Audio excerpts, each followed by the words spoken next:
Media one channel Shivasai family members అందరికీ నమస్కారము. ఈరోజు మనం కనకదుర్గ గుడి గురించి తెలుసుకుందాం. ఇది ఒక ప్రసిద్ధమైన దేవస్థానము. ఇది విజయవాడ నగరంలోని కృష్ణానది ఒడ్డున ఇంద్రకీలాద్రి పర్వతం మీద ఉంది. ఇది ఆంధ్రప్రదేశ్ రాష్ట్రంలోనే రెండో పెద్ద దేవాలయము. హిందూ పురాణాలలో అమ్మవారి గురించి ప్రస్తావన ఉంది. ఆలయంలో అమ్మవారి విగ్రహము సుమారు 4 అడుగుల ఎత్తు ఉంటుంది. మిరిమిట్లు గొలిపే ఆభరణాలు పూలతో అలంకరించబడి ఉంటుంది. ఈ దేవతామూర్తికి 8 చేతులు ఉన్నాయి. ఒక్కో చేతిలో ఒక్కో ఆయుధం ఉంటుంది. త్రిశూలంతో మహిషాసురుని గుండెలో పొడుస్తున్న భంగిమలో ఉంటుంది.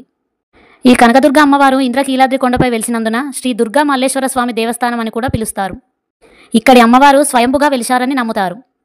ఈ ఆలయము ఇంద్రకీలాద్రి కొండపై ఉండడం వల్ల భక్తులు కొండ చుట్టూ గిరి ప్రదక్షిణ చేస్తారు.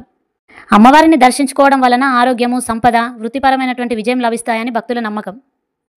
ఆలయంలో ప్రతిరోజు ఉదయం 9 గంటలకు అన్నదాన కార్యక్రమం కూడా జరుగుతుంది. ఈ ఆలయము ఉదయం 3 గంటల నుండి రాత్రి 9:30 గంటల వరకు తెరిచి ఉంటుంది. ప్రతిరోజు ఒకే సమయం. దసరా నవరాత్రులు వేడుకలను విజయనగరంలో ఘనంగా నిర్వహిస్తారు. దుర్గామాతను 9 రోజుల పాటు 9 ప్రత్యేక రూపాల్లో అలంకరించి ప్రత్యేక పూజలు చేస్తారు. విజయదశమి రోజున కృష్ణానదిలో తెప్పోత్సవాలు కూడా ఘనంగా చేస్తారు. Thank you friends, thank you to all. So విన్నారు కదా అండి. ఈ వీడియో కనుక మీకు నచ్చినట్టయితే like, share, comment and do subscribe and click the bell icon. Thank you SSC media one channel.